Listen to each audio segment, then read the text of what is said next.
마태복음 23장 13절에서 24절까지 말씀 한 절씩 교독합니다. 화 있을진저 외식하는 서기관들과 바리새인들이여, 너희는 천국문을 사람들 앞에서 닫고 너희도 들어가지 않고 들어가려 하는 자도 들어가지 못하게 하는도다.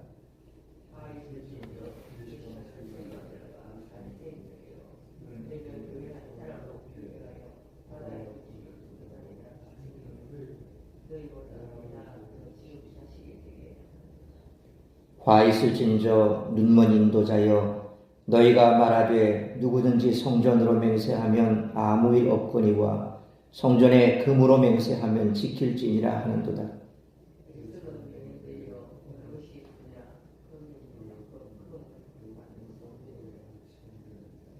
너희가 또 이르되 누구든지 제단으로 맹세하면 아무 일 없거니와 그 위에 있는 예물로 맹세하면 지킬지라 하는도다.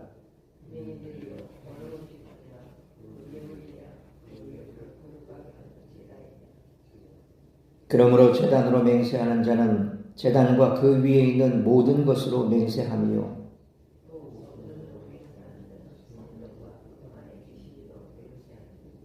또 하늘로 맹세하는 자는 하나님의 보좌와 그 위에 앉으신 이로 맹세함이니라.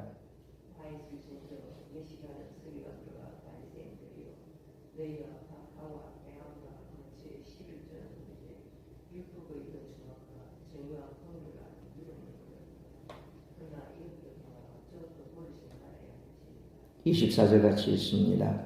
맹인된 인도자여, 하루살이는 걸러내고 낙타는 삼기는도다. 아멘. 13절로 36절은 서기관과 바리새인들을 향한 예수님의 비판입니다.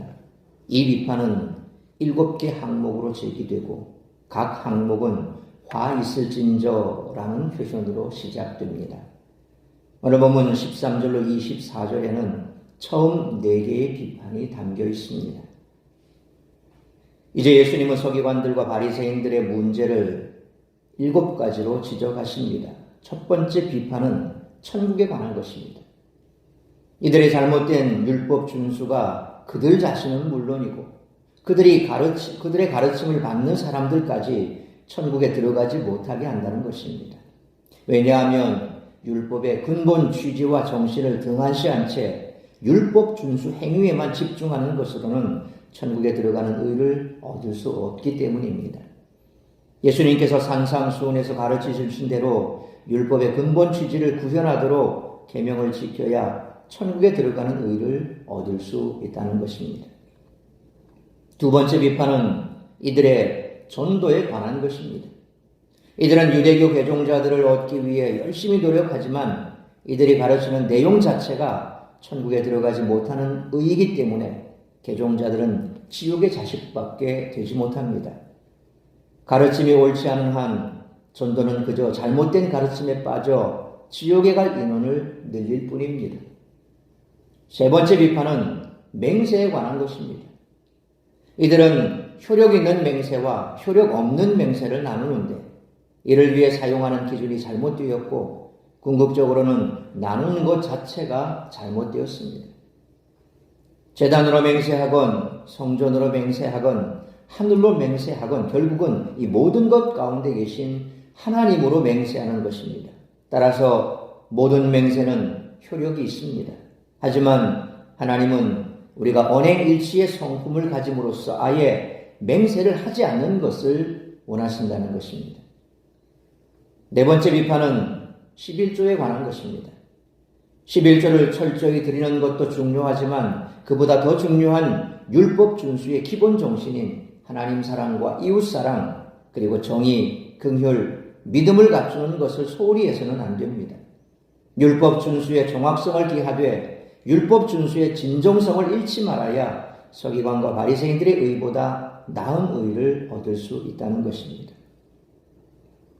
이상과 같이 예수님께서는 외식하는 서기관과 바리새인들을 향해 7가지 화를 선언하십니다.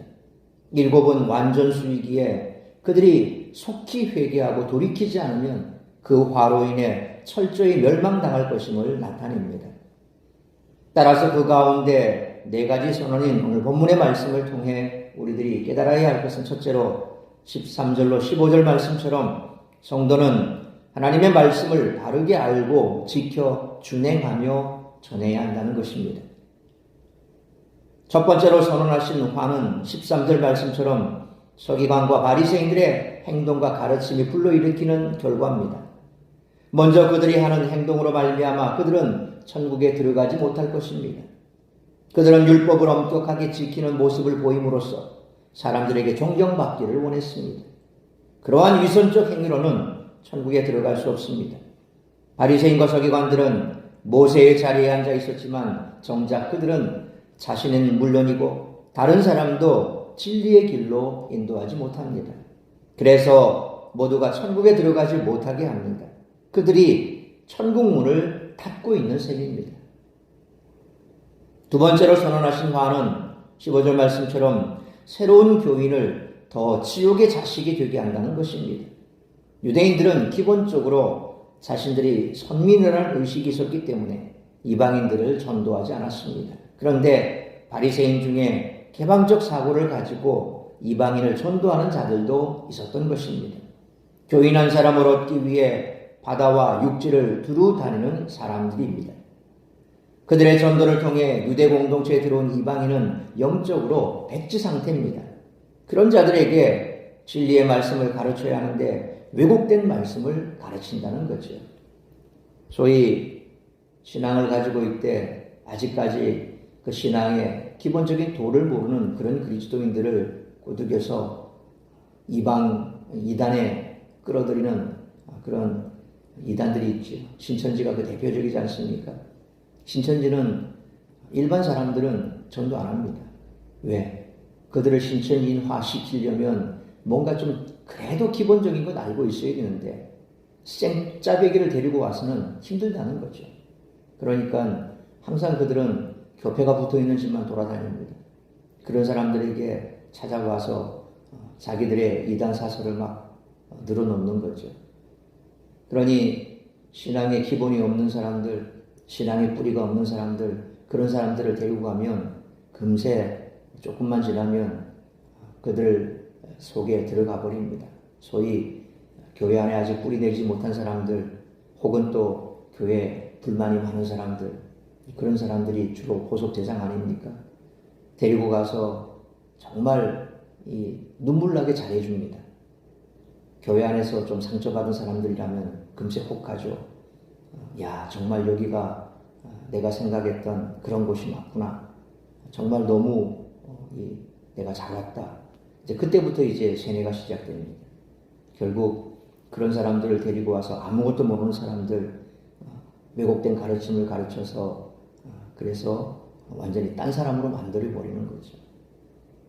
제가 청년 때 다녔던 교회 아주 열심히 있었던 집사님 한 분이 계십니다.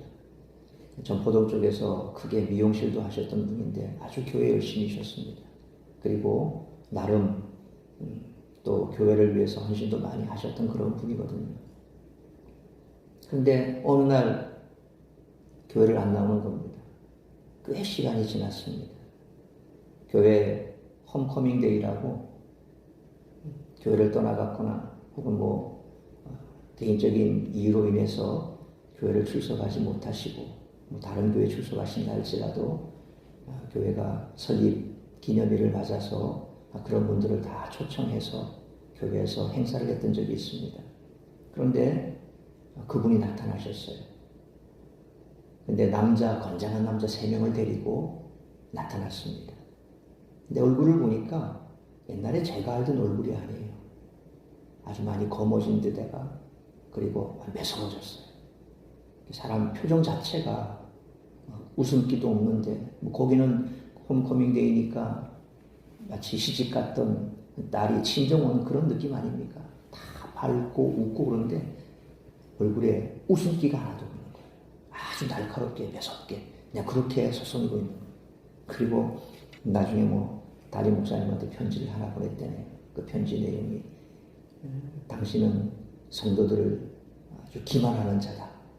또 내가 지금까지 몰랐던 그런 진리를 알고 보니까 얼마나 당신이 그동안 나를 속였는지 알겠다. 뭐 이런 내용의 편지를 장황하게 써서 목사님한테 보냈다는 겁니다. 그러니까 신천지에 빠져서 신천지 이거를 이제 자기가 믿고 나니까 그동안 내가 당신한테 속았다. 제자 훈련까지 싹 다 받은 분인데 그런 분도 그렇게 되더라는 겁니다. 미혹되면 빠져나올 길이 없는 거예요. 잘못된 곳에 들어가면 못 빠져나옵니다. 하물며 아무것도 모르는 초신자가 그런 사람들의 곤모술수에 빠져버리면 헤어날 길이 없다는 거죠. 그래서 이런 사람들이 전도를 하게 되면 자기뿐만 아니라 거기에 미혹된 사람들 배나 더 지옥 자식을 만든다는 겁니다. 가르치는 자는 많습니다. 그러나 디모데전서 2장 7절에 이를 위하여 내가 전파하는 자와 사도로 세움을 입은 것은 참말이요 거짓말이 아니니 믿음과 진리 안에서 내가 이방인의 스승이 되어오노라 라는 말씀처럼 그리스도 안에서 진리의 복음으로 가르치는 자를 우리가 만나야 한다는 것입니다. 그래서 성도들이 교제를 나눌 때에도 참 우리가 귀하게 생각해야 됩니다. 여러분들이 한 사람 한 사람 정말 진리 안에서 그들이 제대로 뿌리내리게 하기 위해서 애쓰는 것 얼마나 소중한지 모릅니다. 그들이 실족돼서 떨어져 나가서 이런 이단에 빠져버리면 결국 지옥 자식 하나 만드는 거거든요. 실족시키는 일이 없지는 않지만 그러나 그렇게 실족시키는 자는 목에 연자맷돌을 메고 바다에 빠지는 게 낫다고 할 정도로 예수님께서 대단히 노하셨지 않습니까? 그러니까 한 사람 한 사람이 이처럼 성도들 사이에서 얼마만큼이나 중요한 위치가 있는지 잘 알아야 됩니다. 그들을 잘 다독여서 정말 말씀에 뿌리 내릴 수 있도록 붙들어줘야 된다는 겁니다. 잘못된 가르침과 행동을 일삼는 자는 자신뿐만 아니라 다른 사람들까지 천국에 가지 못하게 한다는 겁니다. 그러므로 하나님의 말씀인 성경을 바르게 알기 위해 꾸준히 성경을 읽고 묵상하고 배우고 하나님의 말씀에 순종하는 삶을 살아가는 다른 사람들에게 하나님의 말씀의 진리를 바르게 전하고 또한 선한 영향력 끼칠 수 있는 우리 모두가 되시기를 축원합니다. 두 번째로 16절로 24절 말씀처럼 성도는 언행일치하는 신앙생활을 하고 정의, 긍휼, 믿음을 버리면 안 된다는 것입니다. 세 번째로 선언하신 바는 맹세에 관한 것입니다. 바리새인과 서기관들은 맹세하는 것을 좋아했습니다.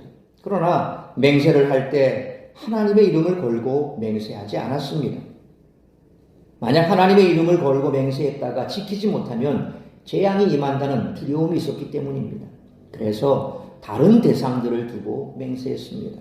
그들은 16절 말씀처럼 성전으로 맹세하면 아무 일이 없고 성전에 금으로 맹세하면 지켜야 한다. 그렇게 가르쳤습니다. 우리가 볼 때는 뭔가 좀 이상한 것 같죠. 성전보다 성전에 금으로 맹세하게 유도하는 것입니다.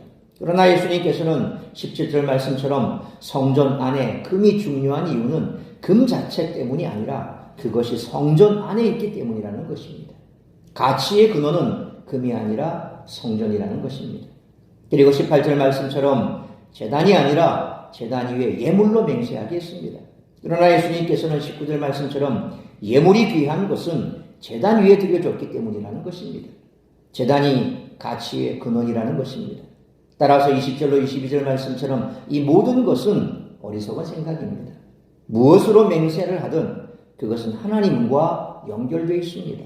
결국 어떤 것으로 맹세를 해도 하나님을 걸고 맹세하는 것이 되는 거죠.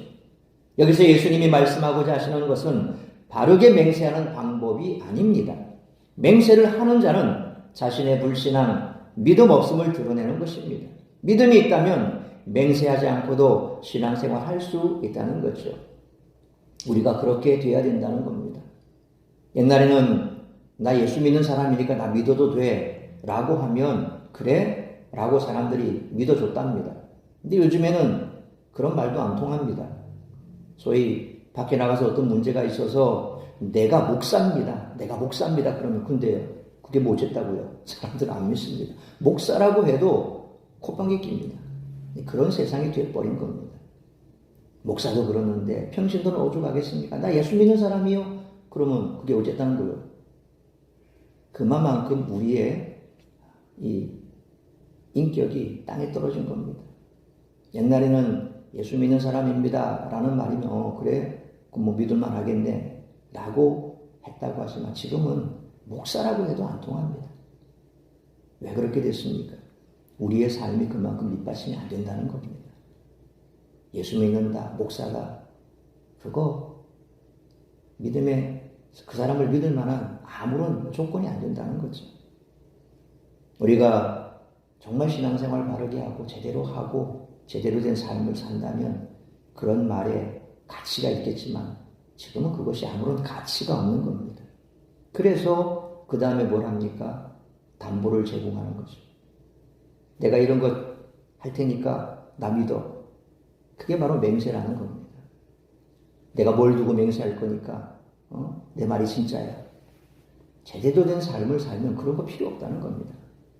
내가 누구야? 라고 했을 때 정말 그 사람이 제대로 된 삶을 산다면 그 사람 믿을 만해. 이렇게 되겠죠. 내가 예수 믿는 사람이야. 내가 목사야. 라고 했을 때 세상 사람들이 그렇습니까? 라고 한다면 참 다행인데 그렇지 못한 현실을 볼 때 우리가 얼마나 마음 아픈지 모릅니다.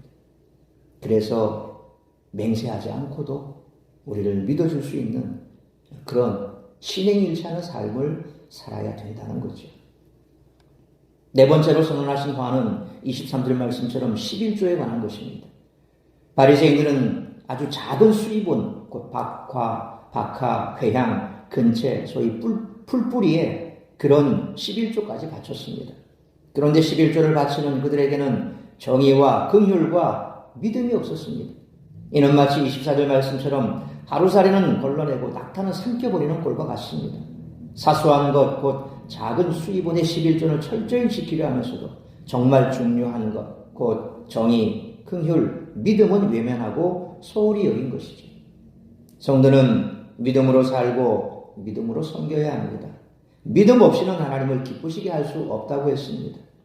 그러므로 언행일치하는 신앙생활을 하고 신행일치하는 신앙생활을 하고 정의와 긍휼과 믿음으로 세상에 선한 영향력 끼칠 수 있는 우리 모두가 되시기를 축원합니다. 사랑하는 성도 여러분, 바리새인과 서기관은 경건한 자들, 복받을 자들로 여겨졌습니다. 그러나 예수님은 그들의 위선을 드러내시며 화를 선언하십니다.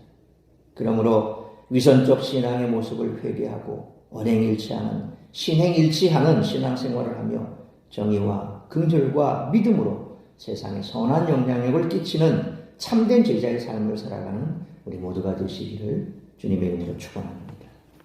기도하겠습니다. 거룩하신 아버지 하나님, 은혜와 사랑을 감사합니다. 오늘도 말씀으로 예배로 이 하루를 시작하게 하시니 감사합니다. 오늘 예수님께서 화 있을진저 라고 말씀하시며 바리새인과 서기관들을 향해서 화를 선언하셨습니다. 그들을 비판하셨습니다. 그들의 비판을 우리가 먼저 주의 깊게 살피고 또 우리의 삶 가운데 비춰봐야 할 줄 믿습니다. 우리 역시도 세상 속에서 살아가는 사람들과 별반 다를 것 없이 그런 삶을 살아가고 있다면 예수님의 이 비판에서 우리 또한 자유롭지 못할 것입니다. 그러므로 우리가 신앙생활하되 위선적인 바리새인과 서기관들과 같은 그런 삶의 모습, 그런 신앙생활은 하고 있지 않은지 다시 한번 우리 자신을 돌아볼 수 있게 하여 주옵시고 우리의 삶이 언행일치, 신행일치할 때에 세상 속에서 빛과 소금의 역할을 감당하며 우리가 그 어떤 것으로도 맹세하지 않아도 예수 믿는 사람이라고 또 나를 아는 사람이라고 한다면 우리를 인정하고 우리가 하는 말에 분명 무게가 있고 또 그들에게 있어서 진실로 다가올 수 있을 것입니다. 내 삶의 주변에서 그런 말을 들을 수 있는 우리의 삶의 모습이 되게 하여 주옵소서. 뿐만 아니라 우리가 세상 가운데 선한 영향력을 끼칠 수 있는 그런 삶을 살아가는 방법은 다른 것 없습니다.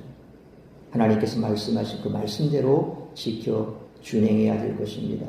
교회 안에서는 믿는 자처럼 보이지만 교회 밖 문만 나가면 세상 사람들과 똑같은 모습으로 살아간다면 어떻게 우리가 하나님의 말씀을 지켜 준행함으로 천국 백성이라 말할 수 있겠습니까?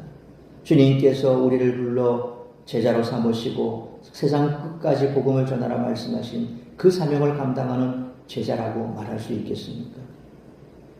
오늘 이 아침 다시 한번 우리 자신을 돌아보게 하시고 말씀대로 살아가며 세상 가운데 선한 영향력을 끼치는 참 제자의 삶을 살아가기로 결단하며 그런 삶을 살아낼 수 있는 우리 모두가 될 수 있도록 오늘도 우리를 인도하시고 성령으로 충만케 하여 주옵소서.